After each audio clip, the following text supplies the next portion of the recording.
PSG Fan TV, bonsoir à tous, bonsoir Miguel. Salut Onip. Alors, match important ce soir également face à Lens. On va commencer par notre dauphin. On les a dominés en première mi-temps, un peu moins en seconde mi-temps. Comment tu perçois cette physionomie de match et comment ça s'est déroulé? Tu as dit en première mi-temps on les a dominés. Je pense que le premier quart d'heure, c'est Lens qui nous domine. Hein. Il y a le tournant, c'est évidemment l'expulsion d'Adel Samed, parce que le premier quart d'heure, il est clairement pour Lens. On ne voit pas le jour. On est acculé, on est à fond. Première minute sur le corner, arrêt de Donnarumma.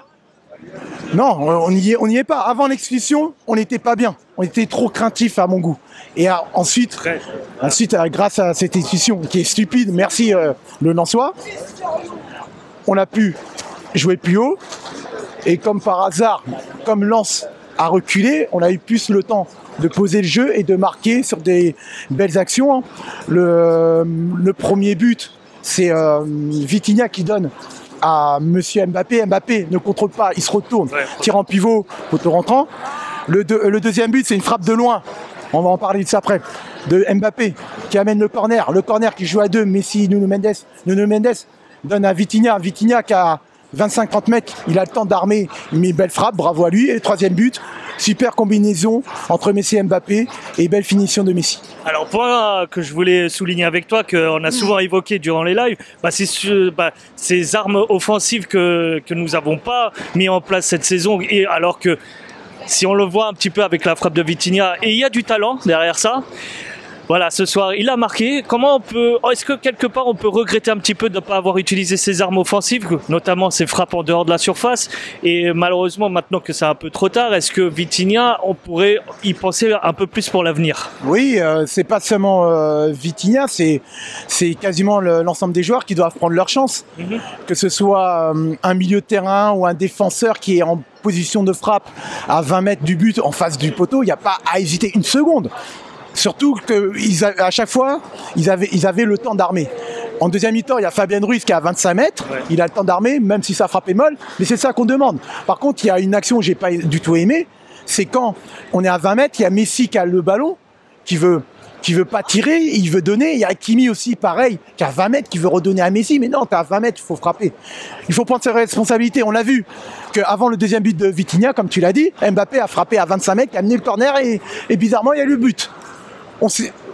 Il faut frapper à 20 mètres du but quand tu es en position de tir. On ne sait jamais sur un tir dévié. Alors on va se concentrer cette fois-ci un peu sur cette seconde mi-temps. Alors très clairement, cette seconde mi-temps, malgré qu'il soit 10, on a été un peu quand même acculé, comme tu l'avais dit, durant les 15 premières minutes de ce match. Et cette fois-ci, c'est en seconde mi-temps, mais à 10, Comment on peut dire que nos Parisiens puissent être acculés malgré qu'ils soient à 10 et nous à 11 avec du talent et des joueurs quand même tout de même connus pour leur maîtrise technique? En plus, c'est pas tellement acculé, c'est qu'on l'a défendu très naïvement sur les appels d'Openda. Parce que les actions qu'a eu Lens, c'est des appels dans le dos Openda. En plus, Openda était tout seul en attaque. La défense a manqué de vigilance, a été trop naïf. Gestion de profondeur.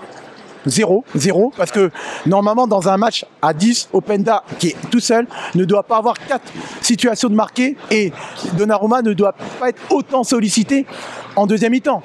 En première mi-temps, c'est là que quand Lens était à 11 avant l'expulsion, il a l'arrêt que je t'ai dit en début de l'interview. Il a fait un seul arrêt en mi-temps. En deuxième mi-temps, il a fait au moins 6 ou 7. Et c'est pas normal. Et Openda, c'était quasiment tout le temps Openda qui était à la conclusion de ses actions. C'est la défense qui a très mal géré la profondeur. Et surtout manque de communication entre Ramos Mendes ou Ramos Marquinhos. On a vu à un moment Marquinhos qui perd un duel facile et heureusement que Openda il réussit pas à finir l'action. Alors si on retient tout de même une chose, le dernier truc que je vais évoquer avec toi, c'est cette victoire, ces 3 points. C'était important de gagner face au Dauphin. Est-ce que toi tu es satisfait de ce résultat? Bien sûr, c'était le match qui déterminait sans doute le titre. Je pense que le titre est quasiment scellé, même si on ne peut pas vendre la peau de l'ours avant l'avoir tué. Mais pour moi, c'était le match clé. 9 points, on peut dire 10, avec notre goal average.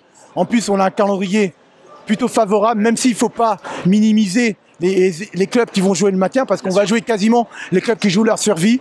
Notamment, on a fait le plus dur ce soir, sincèrement. Je te remercie, Miguel. Merci à toi, Onip, et bonne soirée à tout le monde.